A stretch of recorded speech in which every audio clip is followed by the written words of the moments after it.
Hi hello this is hidden cherry. Today topic is my healthy bun. ఏంది బాగానే English మాట్లాడదాం అనుకుంటారా?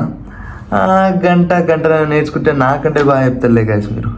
ఇక నా టాలెంట్ గురించి ఎందుకులే కానీ, హెల్తీ వన్ అంటే ఏంటంటే ఒక చిన్న శాండ్విచ్ లెక్క వేసుకుంటాను నేను. అదేందో మీకు ఇవాళ చెప్తా. ఏంది పాటలు వింటారు అనుకుంటారా? పాటలు కాదు గాయస్, పాటలు అనుకుంటే తప్పు పడుతున్నట్టు. పాఠాలు అవి. ఎందుకంటే మా నాయన ఏం చెప్పిండంటే, పాటలు వినొద్దురా బిడ్డ, పాఠాలు వినాలరా బిడ్డ అన్నాడు. అట్లా ఆ సంగతి అన్నమాట. అందుకే మా నాయన మాట వింటున్నాను నేను. అట్లా అయితే ఇట్లా మనం ఏమేమి ఇంగ్రీడియంట్స్ వాడతామంటే egg, bread, green chilli, tomato, onions, chilli powder, curd. ఇవి కలిసి మనం వాడే ఇంగ్రీడియంట్స్. ఇంట్లోనే ఉంటాయి ఇవన్నీ, మనం బయటికి వెళ్ళి తెచ్చుకునేవి ఏం లేవు, అన్నీ ఇంట్లోనే ఉంటాయి ఆల్మోస్ట్.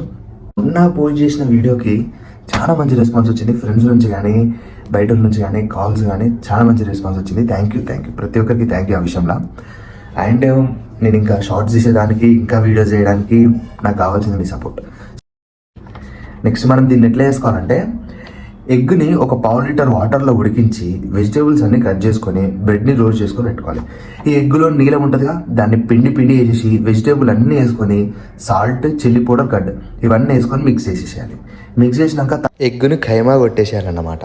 ఖైమాను కూడా లేసేసేయాలి. తర్వాత రోస్ట్ చేసిన బ్రెడ్ ఉంటుంది కదా, దాని మధ్యలో మనం ఏదైతే ఇప్పుడు మనం మిక్స్ చేసుకున్నామో దాన్ని ఆ 2 బ్రెడ్స్ రోస్ట్ చేసుకున్న 2 బ్రెడ్స్ మధ్యలో మనం దాన్ని వేసేసి ఒక మంచి షేప్గా కట్ చేసి తినేసినాం అనుకో, బేటే విటమిన్స్ అన్నీ వచ్చేసాయి అన్నమాట. అట్లా అందుకని ఇది నేను చేసి చూపించినట్టు కాదు, మీరు కూడా ట్రై చేసి తినాలి. ఓకేనా? సరే మరి మళ్ళీ హిడెన్ చెర్రీ సబ్స్క్రైబ్. బాయ్.